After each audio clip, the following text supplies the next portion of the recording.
All right, so Matt, you want to hear a joke about a balloon? Well, yeah. Oh, wait, it just got away from me. Sorry. That's all right. It would have been over your head anyway, so. Oh. Oh.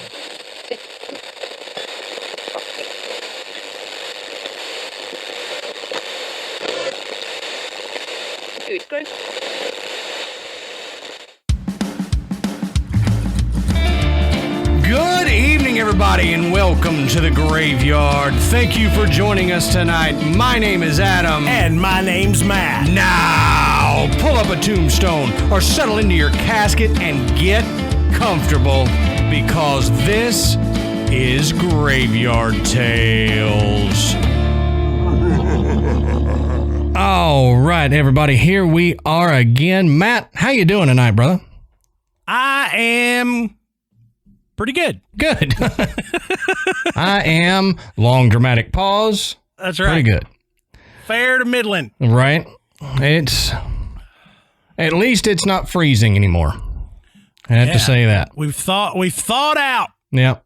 I finally thought out just today, and it was all that crap happened a week ago, and I'm finally not cold anymore.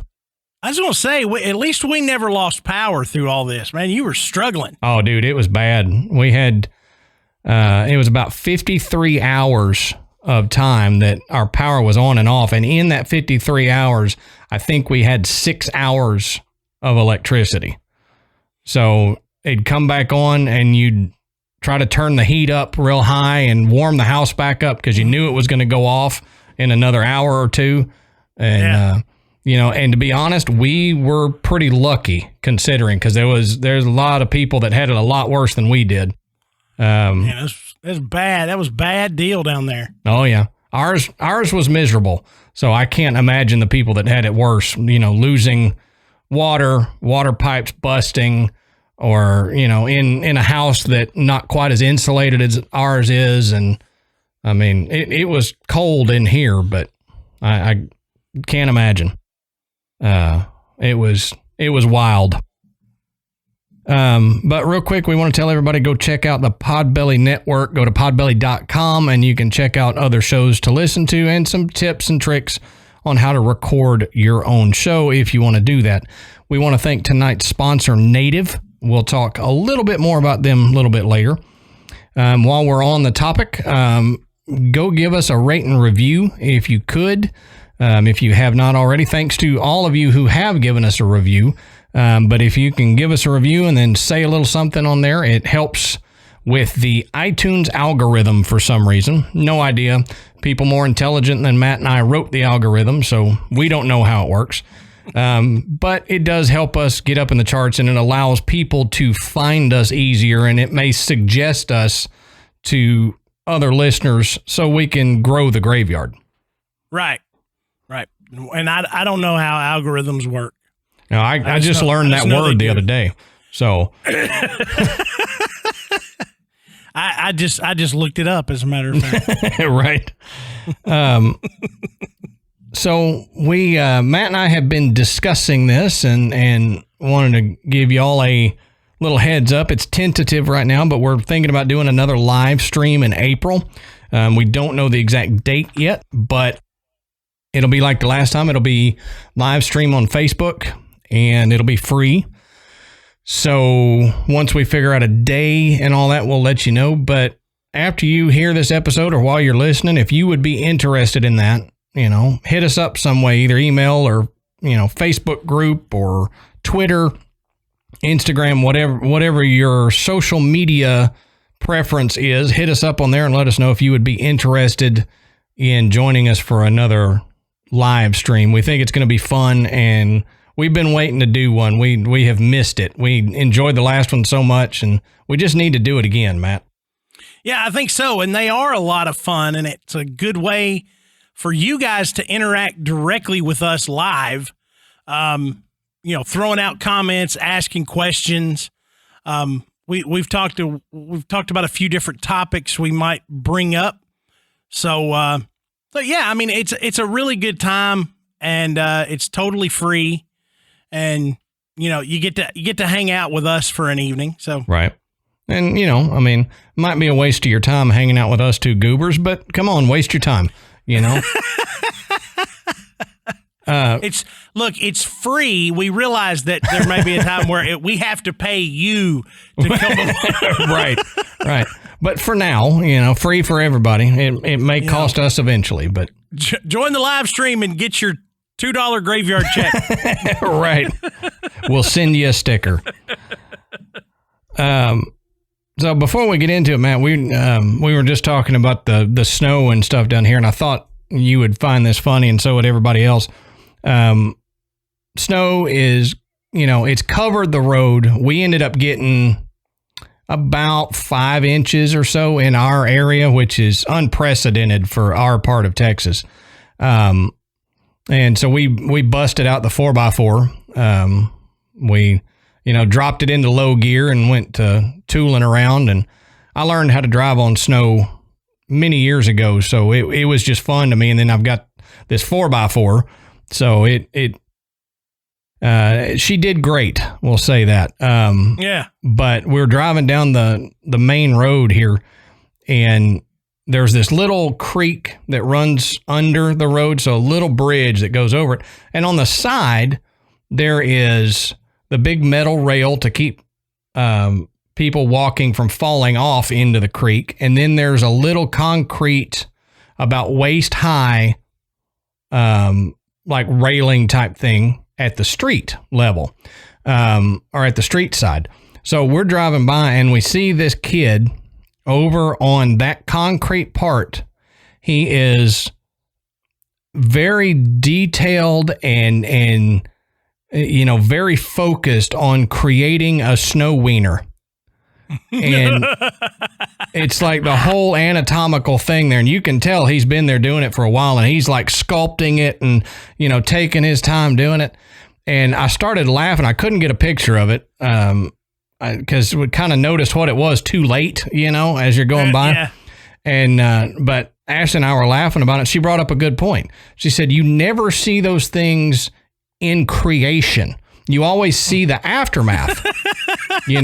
So you drive by and somebody's got one, made there and you see it, but you never see someone actually building it. So we feel like we hit the jackpot on this, and we actually saw the creation of the snow wiener.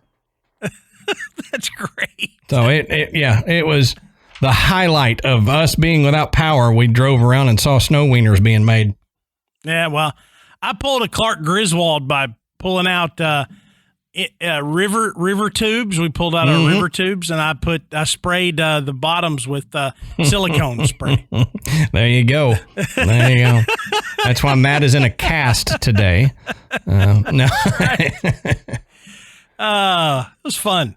Yeah, I bet it was. We thought about doing that, but we're like, probably not the best hills around here. And then when we figured out what a good hill was, it was filled up with people, and we're like, well, we're not doing that. Yeah. So yeah, Amanda got up one morning. She's like, "Oh my God, why am I so sore?" I said, "Because we acted like we were in the X Games yesterday. Right. That's why." Right. Acted like teenagers, and body can't do that anymore. So before we get into it, this is a topic that was brought up probably the first month of us recording and putting out Graveyard Tales episodes.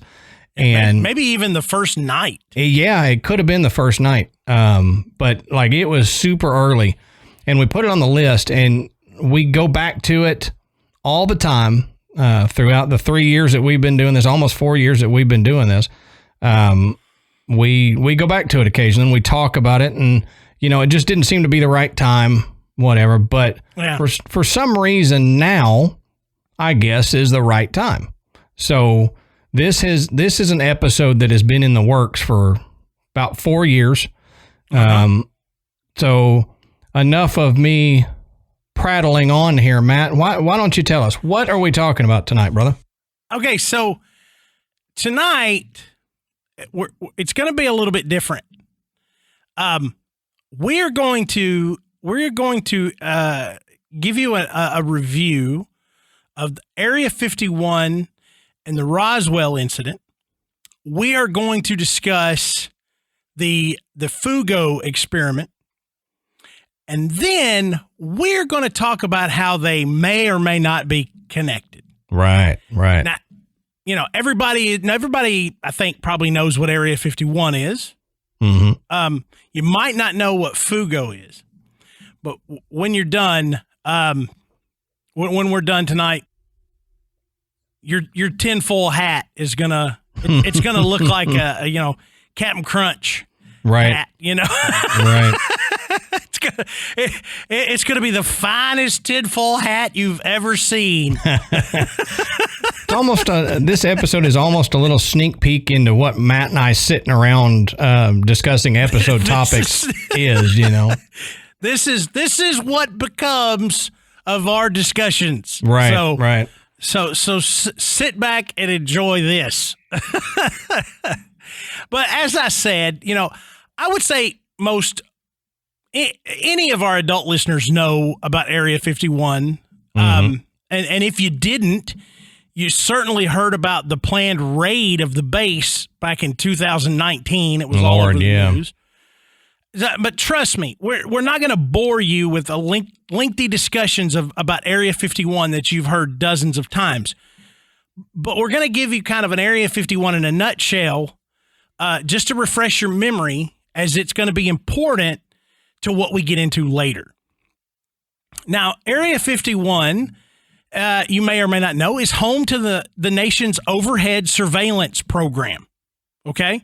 It actually serves a purpose. It's not just sitting out in the desert to some mysterious little place. It actually has a function. And starting in the 1950s, it's where some of the most important spying aircraft in American history were assembled, tested, and ultimately sent out on missions. In the early 1950s, U.S. planes were conducting these low-flying recon missions over the Soviet Union. But there were always worries of them being spotted and shot down. So in 1954, Eisenhower authorized the development of a top-secret, high-altitude recon aircraft that was called Project Aquatone. Aquatone sounds like a moisturizer you put on after you go out in the sun for a while. Yeah, right. It's the prelude to Aquanet. You do Aquatone first, and then you spray on the Aquanet. Or it's what you use after Coppertone. Yeah, oh, yeah, there you go. Aquatone. Coppertone dries you out. Aquatone rehydrates you. And neither of those things have anything to do with Project Aquatone.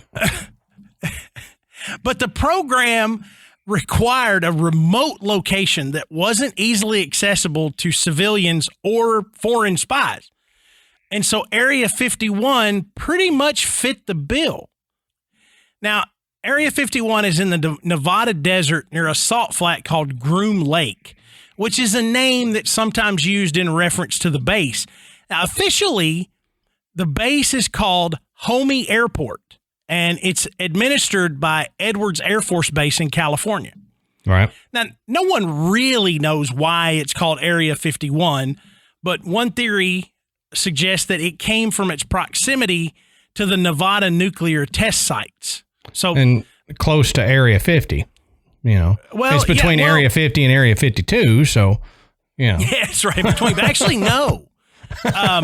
They don't go up that high. Yeah. So the Nevada test site is divided into numbers designating areas by the Atomic Energy Commission, and this location was already familiar territory to for the military, as it had served as a World War II aerial gunnery range. Right. Now, when you look at them, and you can look, there's a map of the Atomic Energy Commission and all the numbered sites, and it's theorized that they chose Area 51 because that was a number that most likely wouldn't be used. Sure. So it wouldn't be confused with any of the other ones. It's actually close to Area 15.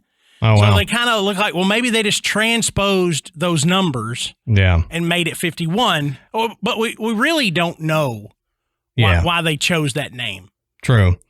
You mentioning you can go on and look reminded me, you and I talk a lot about the synchronicities with our episodes, because it always seems like when we do an episode, I'll be watching TV one morning and something comes on about an episode that we're doing, right? Mm-hmm. So yesterday morning, I'm watching Mysteries of the Abandoned, and this thing came up in the Nevada desert, and apparently there is a big swastika drawn out in the middle of the desert real close to Area 51. Huh. And they're trying to figure out why this is.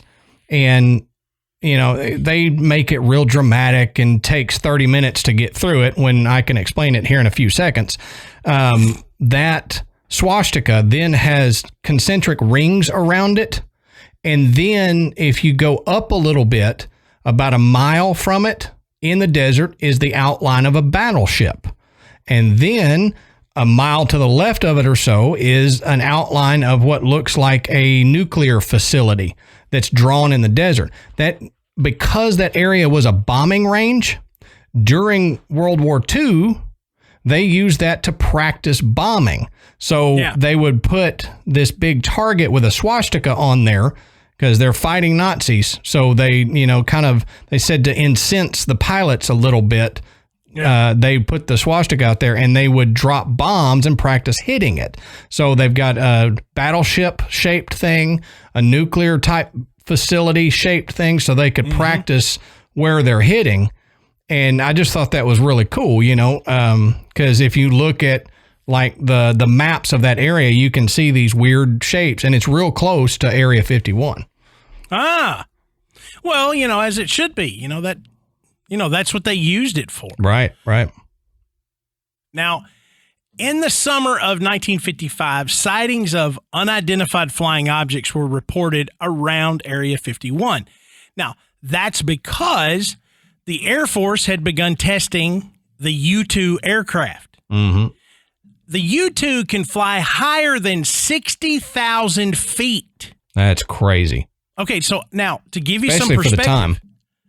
Yeah. At the time, normal airliners flew in the 10,000 to 20,000 foot range. Mm-hmm. Okay. Military aircraft topped out around 40,000 feet.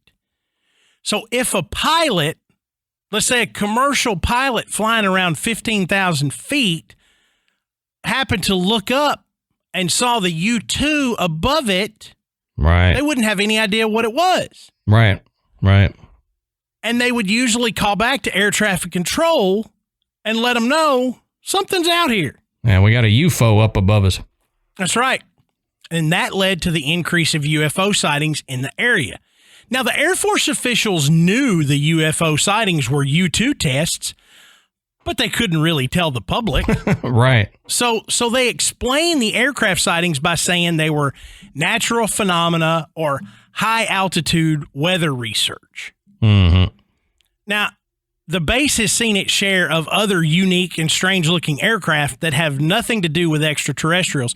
Area 51 played a key role in the development and testing of additional spy planes after the U-2, including the SR-71 Blackbird and its predecessor, the A-12. Now, if you've ever seen either one of these planes, now I had a poster of the SR-71 in my room as a kid. They're so cool looking, man. They're so cool. And you know, I've got a really cool story about the SR-71 I'll have to share another time. But anyway, all right. Now you know these planes look spectacular, even by today's standards. Mm-hmm. But in the 1960s, it was unlike anything anyone had even imagined. So it's reasonable to believe that if civilians just happened to get a glimpse of one of these planes in the sky, it would be mistaken for something otherworldly. Oh, yeah, for sure. Even nowadays, possibly, you know. Oh, yeah. Well, I mean, look at stuff like the stealth bomber. And I mean, those planes look crazy. They don't look like anything else flying. Right. So, I mean, you see one and you don't realize that this thing exists and you're like, holy cow, what is that? Mm-hmm. Well, it's what it is. And the military is not going to tell you they got it because right. It's secret. Sure. Sometimes secrets are okay. Yeah. You know? Yeah. Sometimes. We just got to remember that sometimes it's better not knowing. Right. Ignorance is bliss. But how did we go from pilots reporting UFOs to a government cover-up of alien bodies being kept and studied secretly within the confines of the base? Well, in the 1950s, folks in the area could see something flying much higher than anything they had ever witnessed. Combine that with the reflection of the setting sun, giving the plane a fiery appearance from the ground, and you have multiple UFO sightings. Now, the Air Force would check reports against flight records for the spy planes and confirm that it was not a UFO, but again, they couldn't exactly tell people what it was. And it really doesn't do a lot of good to tell everybody about your secret spy planes, does it? Right. So and ends up not being a secret. Yeah, so they default to the high altitude weather research line. Mm-hmm. But the conspiracy, at least the one we all know, actually dates back to 1947 when what was reported as a military balloon crashed near Roswell, New Mexico. Now, the official report says that the balloon had been launched from Alamogordo Army Airfield a month earlier. Now, it carried a radar reflector and classified Project Mogul sensors for experimental monitoring of Soviet nuclear testing. Right. Okay. Remember, this is like the beginnings of the Cold War. The Russians are going to come and blow us all away. This was the mindset here. And we know now that stuff did go on. So, that is a legit thing. Absolutely. Project Mogul was a real thing. Mm-hmm. It's, freedom of information, all that information's out there now. Yeah. And a lot of other tests we may still not know about. True. Now, William Ware Mac Brazel reported finding debris on a ranch near Corona, New Mexico, which is about 80 miles northwest of Roswell. Now, he returned to the ranch and recovered part of the wreckage of the balloon, which he had placed under some brush in order to come back and pick it up later. Now, Braswell then hurried back to Roswell, where he reported what he found to the sheriff's office. The sheriff called Roswell Airfield, and Major Jesse Marcel, who was a 509th Bomb Group intelligence officer, was assigned to this case. Now, Colonel William Blanchard, who was commanding officer of the bomb group, reported the find to General Ramey, and the object was flown immediately to Roswell Airfield. Now, on July 8th, 1947, the Roswell Daily Record reported that the intelligence office of the 509th Bombardment Group at Roswell Army Airfield announced that they had come into possession of a flying saucer. All right? Mm-hmm. So, we get somebody that witnesses this crash, collects the debris, okay, reports to the sheriff's office. Sheriff's office calls, the airfield. They come get it, take it away, and then within 24 hours, you're getting a news report that the Army is saying they've got a flying saucer. Right. So panic ensues, right? Sure. Well, hey, maybe not panic, but excitement for sure. Yeah. The wild crazies of holy crap, they admitted to something starts. Pretty much. And the story made worldwide headlines, but less than 24 hours later, the military backed off of that story. Mm-hmm. Okay. So July 9th, 1947, in an Associated Press article, it was reported that the debris that was found by Brazel was actually from a weather balloon. And Warrant Officer Irving Newton, who is a forecaster at the Army Air Force's weather station, said, quote, "We use them because they go much higher than the eye can see." Now, Newton said when the device was rigged up, it looks like a six-pointed star with a silvery appearance and rises in the air like a kite. But in Roswell, the excitement was palpable. Sure. And Sheriff Wilcox said that his phone lines were jammed with calls, some from as far away as England, wanting more information about the recovered object. Now, wild that at the time you were getting calls from England and stuff to Roswell, little bitty town in New Mexico there. Yeah. Now, believe it or not, this is where the story pretty much fizzles out. It pretty much ends right here. Until 1978, when UFO researchers, Stanton Friedman, who we talked about before, William Moore, Carl Flock, and the team of Kevin D. Randall and Donald R. Schmidt interviewed several hundred people who claimed to have had a connection with the events at Roswell back in 1947. Ain't that some Schmidt? Mm-hmm. So hundreds of documents were obtained via FOIA requests, and their conclusions were at least one alien spacecraft crashed near Roswell, alien bodies had been recovered, and a government cover-up of the incident had taken place. All right. So 30 years go by. Right. Nobody's talking about this until these guys start investigating, and now we've got a full-blown, spaceship crash, alien bodies recovered, government cover-up. Bam. Yeah. And it takes on a life of its own. Leave it to Friedman to start that. Pretty I much. like Stanton Friedman. I'm just saying, Yeah, I know it. But over the years, books, articles, television specials brought the 1947 incident to huge notoriety. And by the mid-1990s, public polls, for example, a 1997 CNN Time poll revealed that the majority of people interviewed believed that aliens had indeed visited Earth and that aliens had landed at Roswell, but that all the relevant. It's irrelevant in the room. Look at the trunk on that relevant. But that all the relevant information was being kept secret by the U.S. government. So most people bought into the fact that this was all true. Sure. So from 1980 to 1997, members of this group published several books, including The Roswell Incident, UFO Crash at Roswell, Crash at Corona, The Truth About the UFO Crash at Roswell, and The Day After Roswell. Now, these works laid out the theories that not only had alien crafts landing on Earth, but that the alien bodies had been recovered and moved to the base at Area 51. Mm-hmm. All right, so in 1989, a man named Bob Lazar was interviewed by investigative reporter George Knapp on Las Vegas TV under the pseudonym Dennis and with his face obscured.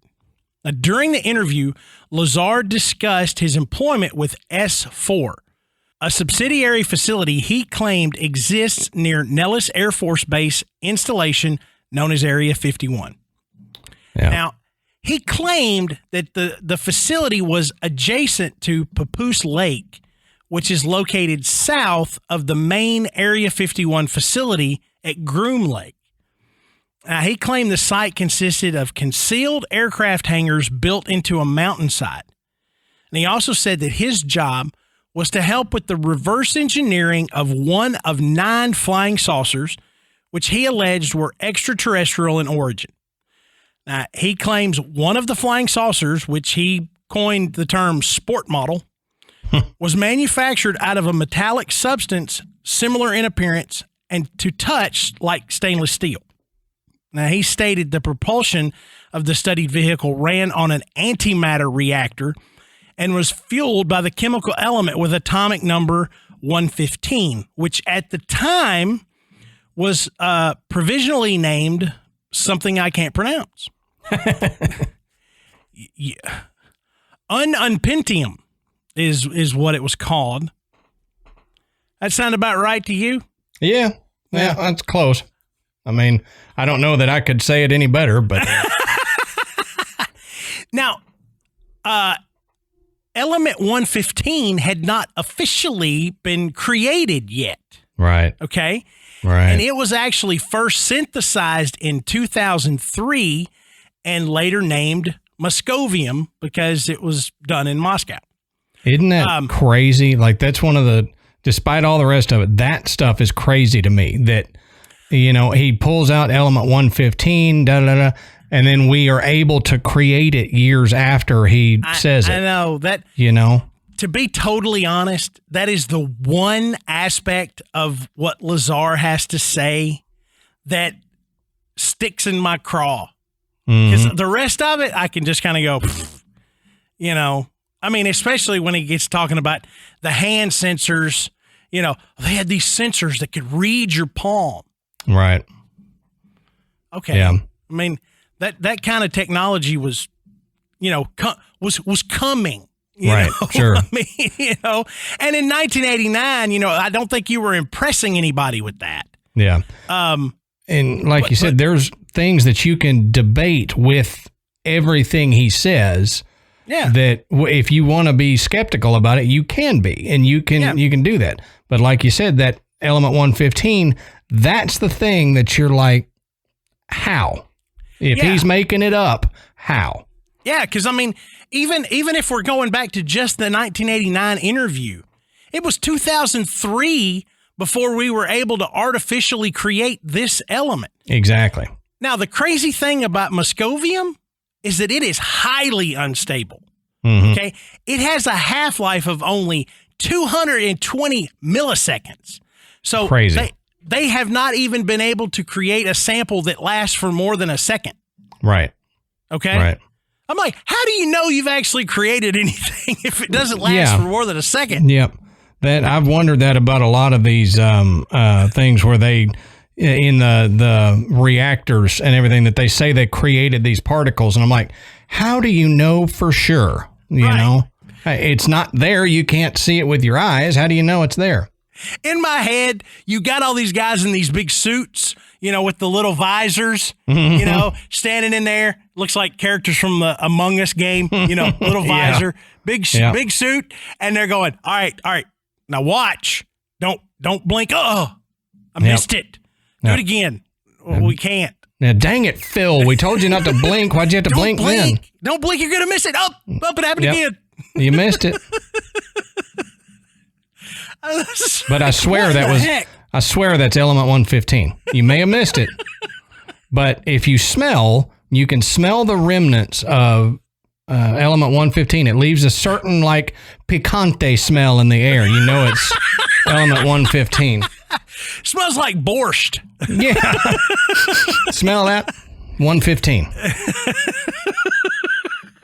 Smells like 115. I'm going to make a new cologne. This is called Element 115. Yeah. Ode Day 115. You will smell like this for less than 1 second. That's just Axe. That's every Axe scent. You put it on, it stinks for 1 second, and then it's gone. Oh, so okay. So that's Area 51 in a nutshell. With a side of Roswell. There you go. So you kind of know where we're headed here.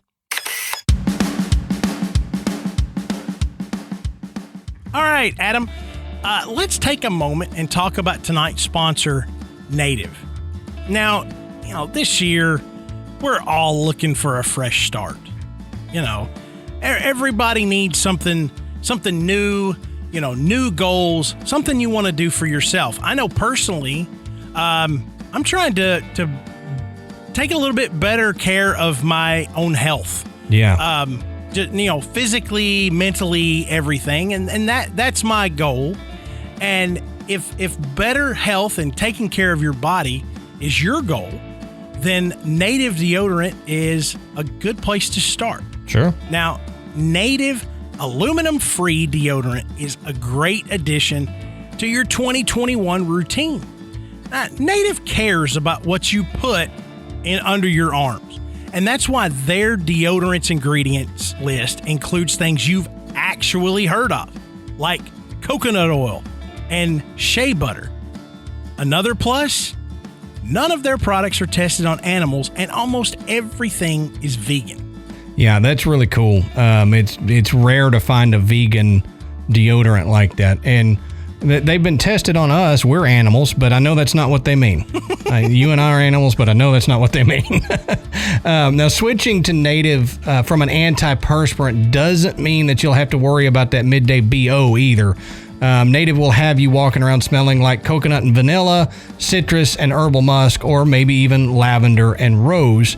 And that's very true. When you go from one of these aluminum-filled antiperspirants, one of your fears is that, oh, great, I'm going to stink, midday, and it's not going to be the same. But I'll tell you, I've used that citrus and herbal musk one, and you do smell it all day. You're not going to start stinking. Yeah, you're not going to stink. Coconut and vanilla has been my choice, right? And it's great. You really do smell that way. Mm-hmm. And not like stinky body odor. Right, it's great, and you can choose from over 10 different scents, including their classics and rotating seasonals. So you're guaranteed to find one that you love, and that's true. Around Christmas a few months ago, they had like a peppermint scent. So they're putting out new scents for different seasons. And Native Deodorant has over 16,000 5-star reviews and has been featured in the Today Show for a reason. And that reason is because it works. Now, you can make the switch to Native today by going to nativedeo.com/grave and use our promo code GRAVE at checkout, and you get 20% off your first order. Remember, that's nativedeo.com/grave. Yeah, so Graveyard Tales listeners can get 20% off their first order by going to nativedeo.com/grave and use the promo code GRAVE. 20% off. What a great deal. It's great. Right. So Adam, let's switch gears and let's talk about Fugo. All right. So Fugo, like Matt said, he gave you a rundown of that. So I'm going to give you a quick rundown of Fugo. So we got to look at the what, when, where, who, and how of these Fugo bombs. And I promise it will be pretty quick. But once we do that, then I'll explain the theory that we've discussed for several years now. Now, this comes from the Atomic Heritage Foundation. And it says on November 3rd, 1944, Japan released balloon bombs. It's like Fusen Bakuden or something like that. I know I'm pronouncing that wrong, but it means balloon bombs. They released it into the Pacific jet stream. Now, they each carried 4 incendiaries and 1 30-pound high explosive bomb. Now, Japan's latest weapon, the balloon bombs, were intended to cause damage and spread panic in the continental United States. Now, the Japanese Military Scientific Laboratory originally conceived the idea of balloon bombs in 1933.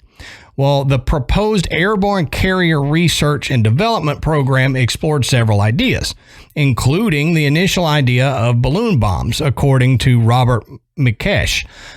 His scholarly report on these Fugo balloons is a definitive work on this obscure topic. So you can go look up stuff by Robert McKesh, Mikesh, if you want to get a little more detailed about it than what we're going to do. Now, the idea of the balloon bombs returned when Japan sought to retaliate after the Doolittle raid, which revealed Japan to be vulnerable to American air attacks. Now, the 9th Military Technical Research Institute, better known as the Noborito Research Institute, was charged with discovering a way to bomb America, and they revived the idea of Fugo.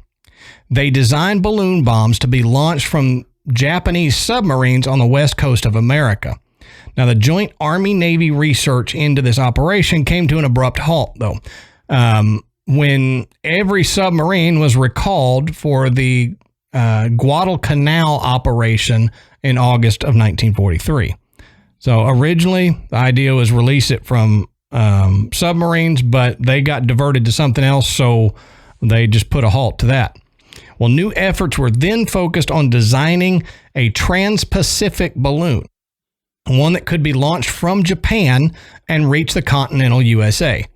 In the winter of 1943 and 1944, meteorologists, with support from the engineers tasked to develop trans-Pacific balloons, tested the winter jet stream. They discovered that a balloon could hypothetically travel, on average, 60 hours on this jet stream and successfully reach America.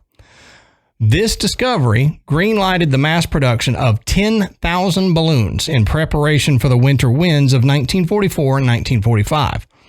Now, the balloons were to be made of washi, a paper made from the bark of the kozo tree, and schoolgirls from neighboring schools were to be the labor force, conscripted as part of the total war effort mindset that came out by the Japanese Empire at the time. And the girls, however, would not be told what they were making. They were just... Hey, guess what? It was like, just sew these things up, and we're not going to tell you we're going to use this in war. Now, finally, this says, on the auspicious day of November 3rd, 1944, chosen for being the birthday of former Emperor Meiji, the first of the balloons were launched. Launching proved to be difficult as it took 30 minutes to an hour to prepare one balloon for flight and required approximately 30 men. Now, in addition, the balloons could only be launched during certain wind conditions. In the months of November to March, there were only 50 anticipated favorable days, and they expected to launch a maximum of 200 balloons for their 3 launch sites per day. But in going over this, some sources actually say that between November of 1944 and April of 1945, the Japanese military launched more than 9,000 of these pilotless weapons in an operation that we talked about named Fugo. So it's hard really to know the actual total because there's conflicting evidence, and it's hard to get an exact number this long afterward from somebody who was your enemy at the time, So you're never really going to know, but up to 9,000 of these. Now, despite the launches being top secret, once released, balloons were not hidden to those in neighboring areas. Witnesses remembered these, quote, giant jellyfish drifting off into the sky, Mikesh details. Now, 2 days after the initial launch, a Navy pilot off the coast of California spotted some tattered cloth in the sea. Upon retrieval, they noted its Japanese markings and alerted the FBI. It wasn't until 2 weeks later, when more sea debris of the balloons were found, that the military realized its importance. Then, over the next 4 weeks, various reports of the balloons popped up all over the western half of America as Americans began spotting the cloth or hearing explosions. Now, before I go on a little further, you're probably thinking, how did these do that? Well, we'll put pictures up on Patreon of the actual balloons. You can go look them up too if you'd like. But it's a giant balloon, and then it's got cables coming down from it, and then below it, almost like a hot air balloon, it looks like a miniature hot air balloon, there is incendiary devices on the bottom, and then on the outside of it are ballast bags filled with sand. And the ingenious thing about these balloons is that they had an altimeter on them. So they'd fly up with the jet stream, get into that jet stream and go along. But then if they started to drop too low, that altimeter would read and it would release a sandbag. And so it then float back up. Because as we all know, helium or whatever gas you use is going to escape the balloon. So after a while, it will start to drift down. So they had little altimeters and quick release valves, basically, that would cut these ballast loose to keep it going up and not fall too low. Now, to go on, this says that the initial reaction of the military was immediate concern. Little was known about the purpose of these balloons at first, and some military officials worried that they carried biological weapons. Now, in December 1944, a military intelligence project began evaluating the weapon by collecting the various evidence from the balloon sites. An analysis of the ballast revealed the sand to be from a beach in the south of Japan, which helped narrow down the launch sites. So by looking at the sand, they were able to tell where in the world these balloons were started because of the sand. That's pretty freaking brilliant. Right? You know, that they were able to analyze the sand and determine that it came from a Japanese beach. Right. It's crazy. I mean, yeah. I mean, it's cool, though. Oh, yeah. It's really cool. Now, they also concluded that the main damage from these bombs came from the incendiaries, which were especially dangerous for the forest of the Pacific Northwest. Now, the winter was the dry season, during which the forest fires could turn very destructive and spread easily. Yet overall, the military concluded that the attacks were scattered and aimless. Well, because the military worried that any report of these balloon bombs would induce panic among Americans, they ultimately decided the best course of action was to stay silent. So this also helped prevent the Japanese from gaining any morale boost from the news of successful operations. Now, on January 4th, 1945, the Office of Censorship requested that newspaper editors and radio broadcasts not discuss the balloons. In February 17th, 1945, the Japanese used Domei News Agency to broadcast directly to America in English and claimed that 500 or 10,000 casualties, the news accounts differ, had been inflicted and fires caused, all from their fire balloons. Now, the propaganda largely aimed to play up the success of the Fugo operation and warned the U.S. that the balloons were merely a prelude to something big. Now, the American government, however, continued to maintain silence until May 5th, 1945. In Bly, Oregon, a Sunday school picnic approached the debris of a balloon. Reverend Archie Mitchell was about to yell a warning when it exploded. Sherman Shoemaker, Edward Injun, Jay Gifford, Joan Patsky, and Dick Patsky, all between 11 to 14 years old, were killed, along with Reverend Mitchell's wife, Elsie, who had been 5 months pregnant. Now, they were the only Americans to be killed by enemy action during World War II in the continental United States.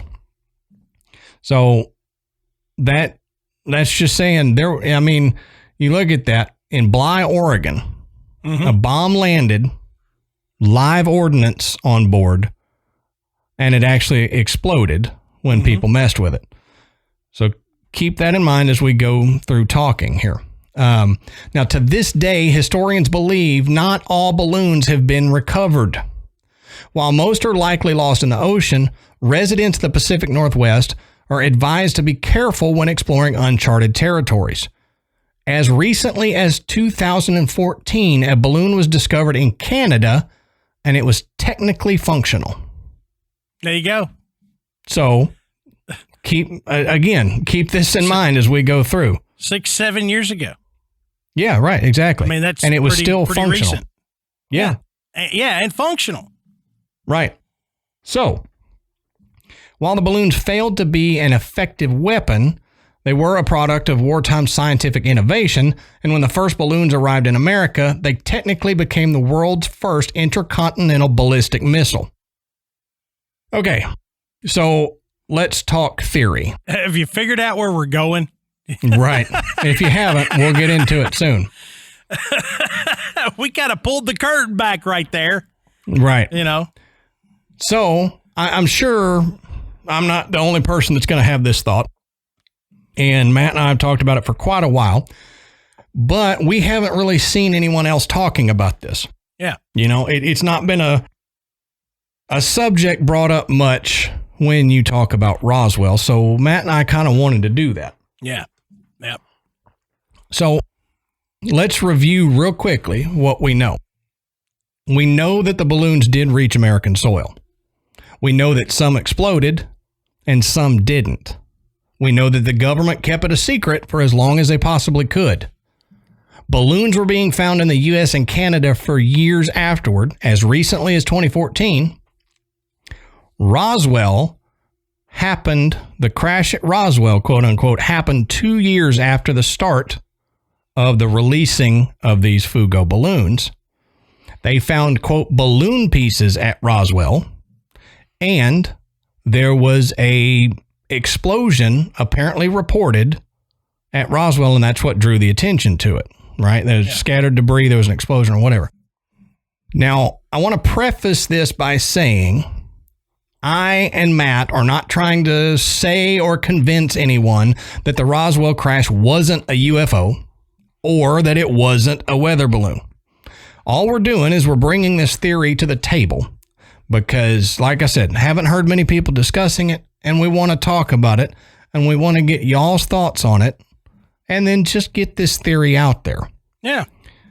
So, Matt, let me ask you, what do you think is the possibility of Roswell being a fugo balloon that exploded in the desert, and the government wanting to hide it from the people allowed this alien theory to spread to kind of cloud people's thoughts so that they didn't say, oh, hey, we got a Japanese balloon that attacking us, and it made it all the way to Roswell and it exploded. What do you think the possibilities are of that?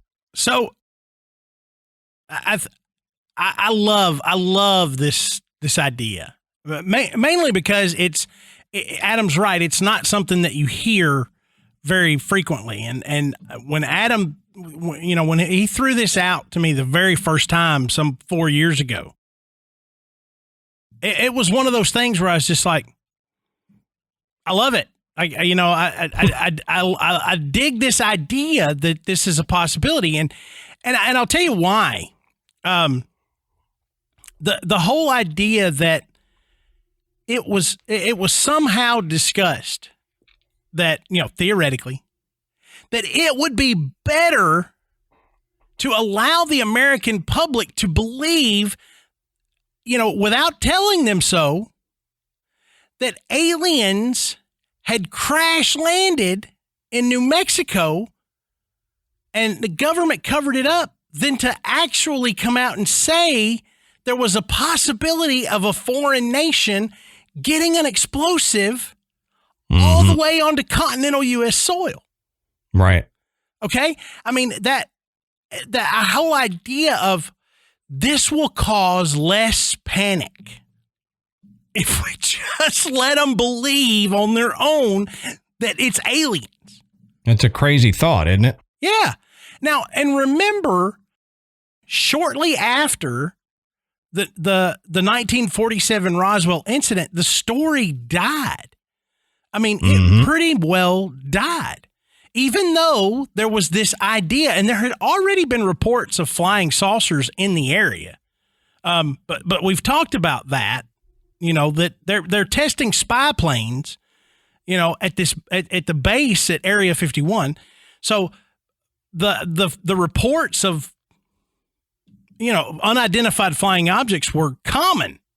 Right. I mean, they were coming in left and right because there's all these odd planes flying super high, and then bam, this happens. But, what you're asking is what do I think the possibility of this being, a good theory? All those things that Adam mentioned are true. All those things did happen. We got to wrap our head around the fact that either one of these things managed to stay aloft for 2 years and crash at that time in July of 47, even if it was launched at its latest possible time, it was still going to have to stir around for a couple of years, or it landed and nobody noticed it. Right. And it sat out there untouched until something triggered the explosion that brought everybody's attention to it. And my theory on what it made it explode, remember they said they think they found bodies? Yeah. So a wild animal could have triggered it. If these school kids from Sunday school triggered it, a wild animal could have triggered it. Wild animal could have triggered it, or somebody, a person, a vagrant, just somebody just rolling through that, is relatively off the grid and says, what the heck is this? Boom. And now, there's body parts, I guess. I don't mean to be gross about it, but you stand that close to an explosive, that they're not going to find a pristine corpse. No. No. But those are the possibilities, and I think that's what I lean toward. If we're thinking this way, that this thing was there, it was just one of the ones that flew into the airspace and managed to touch down and not explode, and was just laying out there on this ranch, and nobody ever noticed it until the explosion brought their attention to it. I like that idea more than one just kind of lingering around in the atmosphere for 2 years. That's a long time for that thing to be hanging around up there. Yeah, that's my thought, is not that it stayed aloft, but that it landed, and like the ones, in 2014 found in Canada, it had landed and nobody found it, and it was still a live ordnance up until the point of it exploding. And, I like the idea of this being possible, and we know that the government covered it up in the beginning until they just had no choice. But would they rather say this one Fugo balloon landed in the Pacific Northwest and it, killed some people, rather than saying, okay, we had that one land, and then we had one make it all the way to Roswell, New Mexico, and land, and it exploded, and nobody knew it was out there for years. That shows, I guess, a little more of the validity of the Fugo attack. Yeah. So it could cause some more, I guess, fear in Americans in during that time that this actually happened, and that they were that vulnerable, because that's the thing. They didn't want to be vulnerable, to another nation. They tried their best to keep just the thought of the American vulnerability down. Now, one of the downfalls to the Fugo deal, it is what it was constructed of. The balloons apparently were a duller finish, and what was recovered at Area 51 was supposedly a shiny metallic. Yeah.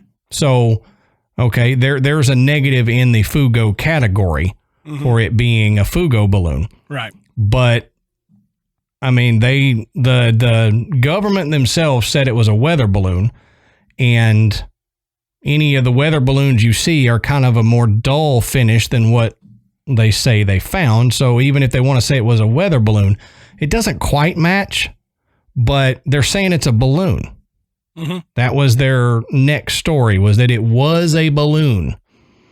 So we don't have to make too big a jump to think that it was a Fugo balloon that exploded. And it's funny, Irving Newton's description of the device was more like a kite than a balloon. So, when Brazel was asked about it later, he went through, what the pieces look like, metal, fabric, and even wood, which, you got to think, if wood doesn't sound extraterrestrial at all. No. It wouldn't make it into the atmosphere, right. know? And so, I don't know, but I will say this, when he was questioned much later about it, he said he wished he hadn't said anything about it at all.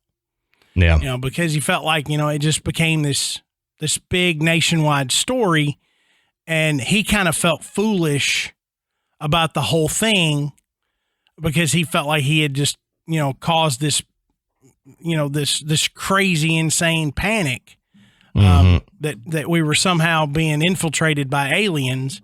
Right. But, that's how the story went. And, again, if you're doing something totally innocent and you act guilty, yeah, you're going to make people suspicious. Absolutely. So, if it was something as innocuous as, a weather balloon, sent up by the military, why in the world was there a report that said it was a flying saucer? And then what came out? Why did that come out first? Yeah. And then they back off and say it's a weather balloon. Why did they say what it was at all? Why not just, a week later go, oh, by the way, this is what it was. Here's a picture of what we use. This is what he found. This is what it's made of. Everybody just calm down. Right. But they didn't do that. No. And like you said, it really weird that downed extraterrestrial craft was the first thing that came out on the news. That's right. It's like, why do you go to that first? Yeah, exactly. Why is that the first thing? Yeah. Yep. And that makes me say we got to touch on our thoughts on Area 51 as well. And this may be controversial to a lot of people, but my thought on Area 51 is I don't think that after that initial Roswell incident, that if we have downed alien craft on the Earth, I do not think they're housed at Area 51, because why would the government keep at a base things that they don't want us knowing about that the people are talking about being there? Yeah, true. I think if we have stuff like that, if we are doing reverse engineering on these craft to get our technology, my thought is that kind of top secret stuff is going on at Wright-Patterson or at Dugway. And Area 51 out there in Groom Lake is taking the fall for it to hide the fact that it's going on at Wright-Patterson and this other stuff. Somewhere else. Yeah, they're using it as decoys. It's smoke and mirrors. Yeah, I mean, they're really good at the shell game. Oh yeah. Where's the ball now? Yeah. Where's the alien spaceship? It's right there. We know it's there. Ha-ha. No, it's not. And, except the fact is they never pull away the shell to show. Right. Right. But, I'm with you. I feel like if we really want to think that it was extraterrestrial, if it went to Area 51 at all, it wasn't there long. Right. Like a layaway spot. It had to go somewhere real quick. Yeah. And that's where it went real quick. And I'm with you that if you believe anything Bob Lazar said, any research he did on reverse engineering would have happened at one of the other bases, either at Dugway or Wright-Patterson, not there. Okay. Yep. It's hard. It's hard for me to wrap my head around everything Bob Lazar says anyway. But if you want to buy into it and say, okay, yeah, he was involved in something, then it probably was not there. It wasn't in that location, because they didn't do as much development there. I mean, what we know for sure, they didn't do as much development and construction of these aircraft there. They tested them there. In fact, the U-2 was built in California and moved to Area 51 for testing.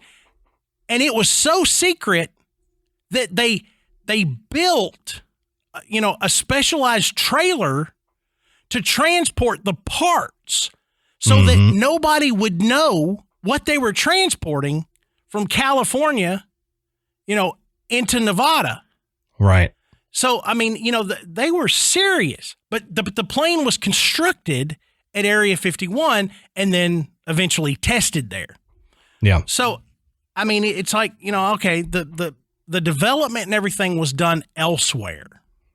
Right. You know, so it's reasonable to think that if all the technology and all the idea happening was going on at another place, then reverse engineering would probably be going on at another place too. Yep. That's my thought. Why would, I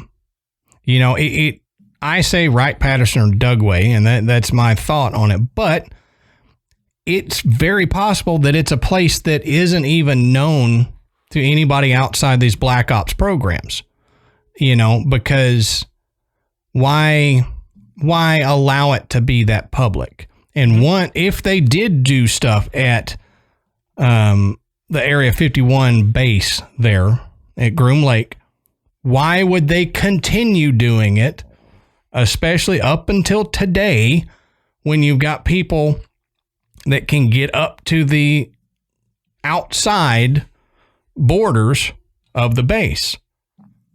Yeah. It seems too risky. So I feel like Area 51, and you made the good analogy of the shell game, where the government allows you to think, the government and the military allows you to think Area 51 is this real secret thing.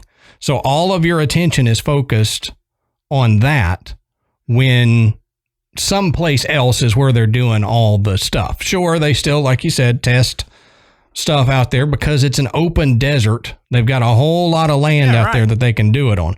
So it's great testing grounds, but I don't think anything is housed out there. Has been in years, if ever. And, I don't think they're back engineering anything there. But I mean, that's kind of a offshoot of what we were talking about, but exactly. I don't know. I mean, I've been torn on thinking it's a possibility that it could have been a Fugo balloon or not for years now. Yeah. As soon as I heard about the Fugo experiment, I was like, holy crap, what if? And I don't know. I haven't, like I said, I'm not trying to prove to you that it's Fugo and it's not an alien craft. I'm not trying to prove to you that it's not Fugo or, that it wasn't a weather balloon. Just a discussion because I don't know fully. It's a question and I'm baffled by it. Yeah, I know. It's such a fun thing to discuss and talk about. And we know, Adam and I know, that we have listeners that have gotten way more involved into looking into Roswell and Area 51. And we know that, we're probably spouting off theories that you're going to be like, no, that's not right. They said, well, look, we get all that. We're having fun with this tonight, because this is something that we've talked about. And we're just pitching something out there to, as food for thought, something that Adam and I have chewed on for a long time and just never shared. And like we said at the beginning of the show, we figured now was a pretty good time to kind of talk about it and share it and see what you guys think, if it's even a possibility. Right. But I mean, I have to laugh because if you believe that it's a possibility that, an alien ship crashed at Roswell, New Mexico, and the government snatched it up along with the crew and moved it and housed them at Area 51, then you have to be able to consider the idea that it could have been a Fugo balloon. Right. To me, it is no less outlandish to believe one over the other. Sure. So you have to give it fair thought at least. That's right. I mean, and look, I promise I am not one that's going to sit here and when people say, there's aliens at Area 51, I'm going to go, no. I mean, I'm going to consider the fact that maybe, there a lot of people have produced, I'm going to say, quote unquote, evidence that something did happen and that the government covered it up. Mm-hmm. But I like the idea that the government could have potentially said, this is better. Let them believe this, because this is better than starting a panic that perhaps either there's more of these balloons out here that are dangerous, or that even 2 years after the end of the war, something is sparking up. Right. Japan has somehow decided to get, even after the surrender, Japan has decided to get frisky and send something else, or there's some weird militant offshoot that's left over that has, that's trying to rekindle something, whatever. I mean, that the powers that be said, hell, just let them believe it's aliens. Mm-hmm. Yeah. And that's a humorous thought if that's true. And we discussed this on one of our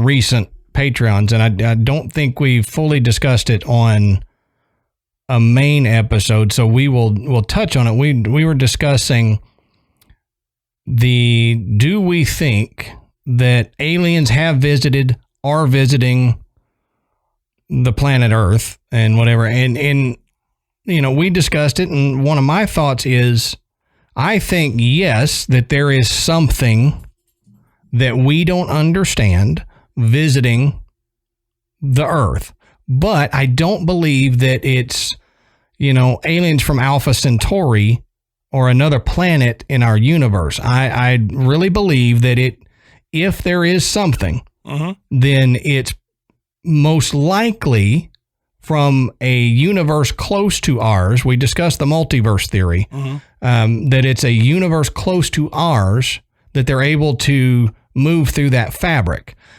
Because I think in my pea brain, I'm an idiot, so, keep that in mind when I'm discussing this, that it would be easier to find that wormhole into a neighboring universe than it would be to travel the thousands or tens of thousands of years from one solar system to ours and just happen to make it to our planet. Out of all the other ones that you'd pass, you make it all the way out here. Yeah. So my theory is, yes, there is something, but it's not planetary. It's universal visitors, if that makes sense. Yeah. So what do you guys think? Are Adam and I way off base, or have we sparked a little bit of interest in you to go and look into this idea of a Fugo balloon being discovered at Roswell and it being allowed to be believed it was part of an alien ship? Let us know. Yes. Let us know Please. what you think. And I'm sure we've got a lot of listeners with their own theories about what happened at Roswell, what may or may not be at Area 51. Hey, we'd love to hear them too. So let us know. You might have an even better theory than what we got. And if you do, that's the let whole us reason know. for this episode is to get you guys to tell us your theories on Roswell. Yeah, that's right. And on Fugo. We want you to think about it. Right. But if you have a story, if you have a theory, if you have an idea, or if you just want to tell us we're full of baloney, the best place to do that is in our Facebook group. And you can go on Facebook, search Graveyard Tales. You're going to find the show's official page, but then you're also going to find The Graveyard, which is what we've named our Facebook group. And we're about 5,000 members strong, maybe more. It's a good place for open discussion. It's a friendly place. No one's going to pick and make fun of you for saying something. If you got an idea, just jump in there and share it. You can also find us on other social media, Instagram and Twitter. As I've said before, Adam is the chief Twitter around here. Yeah. I'm not on there as much as the other ones though. So, Twitter can be a cesspool. That's right. So I try to avoid the cesspool that is Twitter.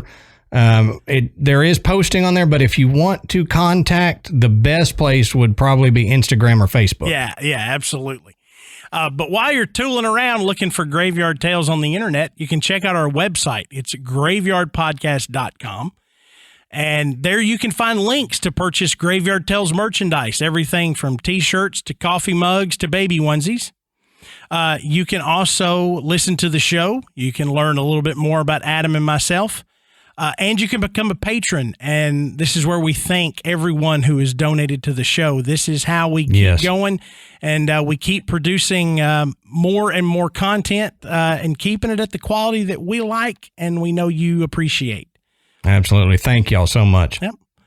So until next time, we'll save you a seat in the graveyard.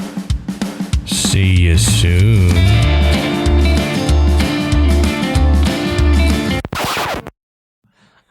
You should have left it alone.